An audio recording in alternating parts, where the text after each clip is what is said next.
नवीन घडामोडी पाहण्यासाठी आपल्या बारामती झटका या यूट्यूब चॅनलला सबस्क्राईब करा व बेल आयकॉन दाबा, म्हणजे ताज्या घडामोडी आपणापर्यंत पोहोचतील। भारतीय जनता पार्टीचे महाराष्ट्र प्रदेश चिटणीस तथा माळशिरस विधानसभेचे लोकप्रिय दमदार माजी आमदार आरोग्यदूत राम सातपुते यांनी माळशिरस तालुक्यात जनता दरबाराची परंपरा पहिल्यांदा सुरू केली होती।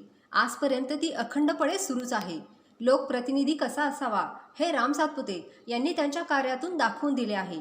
लोकप्रिय दमदार माजी आमदार आरोग्यदूत राम सातपुते यांनी त्यांच्या कार्यातून प्रेरणा घ्यावी अशा पद्धतीने आदर्शवत उपक्रम सुरू केला आहे। विधानसभेला निसटता पराभव झाला असला तरी सुद्धा सर्वसामान्य व गोरगरीब जनतेच्या मनात व हृदयात राम सातपुते यांनी त्यांच्या कार्यातून स्थान निर्माण केले आहे। विधानसभेला निसटता पराभव झाला असला तरी सुद्धा जनता दरबाराची परंपरा आजपर्यंत कायम ठेवली आहे।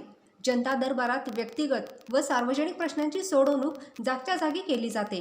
कितीतरी लोकांच्या घरातील लहान मुले व वयोवृद्ध स्त्री पुरुष यांच्या दुर्धर आजार व व्याधींवर कितीतरी लाखो रुपयांचे मोफत उपचार करून अनेकांना जीवनदान दिले आहे।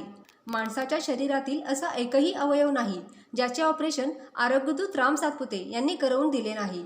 आरोग्यदूत राम सातपुते यांच्याकडे माणसातील देव माणूस म्हणून पाहिले जाते। अनेकांची रस्ते, लाईट व पाणी या मूलभूत गरजांबरोबर व्यक्तिगत अडीअडचणी जनता दरबारामध्ये सोडवण्यासाठी लोकांची रीघ लागलेली असते। मांडवे येथील श्रीराम बंगला या ठिकाणी जनता दरबाराच्या वेळी माणसांच्या वर्दळीमुळे जत्रा यात्रेचे स्वरूप येत असते। आलेल्या सर्वांना भेटून त्यांच्या अडचणी दूर केल्या जातात। आपल्या समस्या, आपल्या अडचणी मार्गी लागल्या असल्याने जनता सुद्धा समाधानाने आणि निश्चिंतपणे घरी जात असतात। लोकप्रिय दमदार माजी आमदार आरोग्यदूत राम सातपुते यांचा जनता दरबार पाहून लोकप्रतिनिधी जनता दरबार घेत असतात। मात्र नक्कल करायला सुद्धा अक्कल लागते असे सर्वसामान्य व गोरगरीब व पीडित जनतेमधून बोलले जात आहे। गोरगरिबांचा खरा वाली राम सातपुते आहेत। माळशिरस तालुक्यात गोरगरिबांचे रामराज्य राम सातपुते यांनी आणले असल्याच्या भावना उपस्थित जनता दरबारामधील जनतेकडून बोलल्या जात आहेत।